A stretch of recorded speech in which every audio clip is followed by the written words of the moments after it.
I'm Allendale's chief meteorologist Ryan Martin with a look at your midday weather update. Latest check of the surface analysis across the United States. It shows high pressure sitting over northern Arkansas, cool area in over the eastern part of the country, but temperatures aren't quite as cool as what we saw just over the past few days.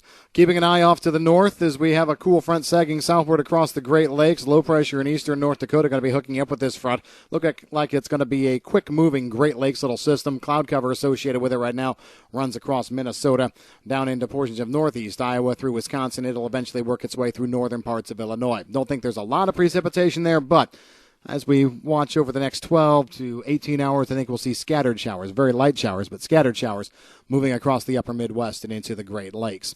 Going forward, there's not a lot of change since what we wrote this morning was published online. We have active moisture over the Corn Belt over the next week to 2 weeks. Rain showers will be back into the forecast here later this week, Wednesday, Thursday. I guess I should say Thursday, Friday.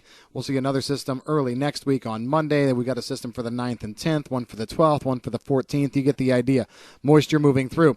These systems all look fantastic on the latest model runs, especially as you look at the GFS out there in the extended forecast period. It looks like if you took them at face value, we were going to get absolutely waylaid over a good part of the Corn Belt.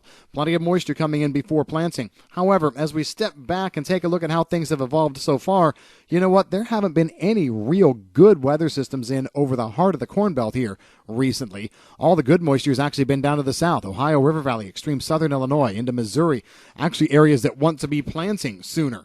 So at this point, I guess I'm going to take a step back and say, you know what? It looks to me like a good 60 to 70% of the Corn Belt may end up with cumulative rainfall totals from April 1 to April 15th of under 3/4 of an inch. That would be behind normal, actually substantially. So we'll have to see how things come together here. There are chances, no doubt about it. I guess I'm just doubting the ability for these systems to produce good moisture over the long haul. A system that moved through as we went through Sunday did next to nothing in a large part of the Corn Belt. Very, very minor rains after the radar echoes looked spectacular at one point in time. So that's what we've got ourselves up against here. And then as you shift out of the Corn Belt and go into wheat country, we've got problems here. Dryness is the name of the ball game. A front coming through eastern parts of Nebraska, eastern Kansas, as we go from Wednesday into Thursday, is going to look good at the surface. I think there's actually going to be some pretty doggone good thunderstorms involved with that line. But again, the areas that get it, eastern Kansas, eastern Nebraska, it leaves a large part of the hard red winter wheat crop dry. We've got temperatures in the 80s and 90s here short term as we go through at least the first half of this week, and you've got good strong south winds howling there as well.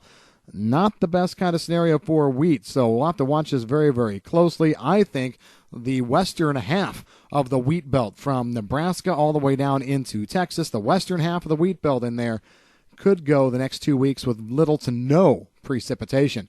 All the action seems to want to be focused just a bit farther off to the east. International weather looks good. So on one hand, we've got the wheat here that looks bad, and we've got very poor chances for moisture.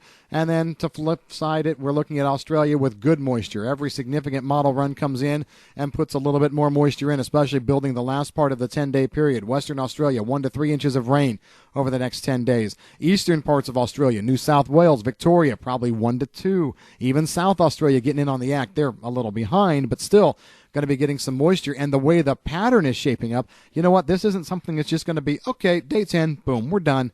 No, it looks like we may want to kind of continue this trend as we go on through the 2-week period. So good moisture there as we get closer and closer to wanting to throw the crop in the ground in Australia. We're actually seeing better moisture in extreme western parts of Europe, the former Soviet Union countries, Ukraine looking good over the next 10 days.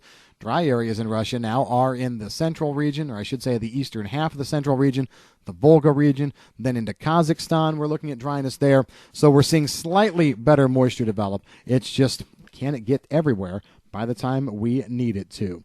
That's the way things are stacking up here at Midday. If you've got any questions on the weather, give us a call at Allendale. I'm Chief Meteorologist Ryan Martin.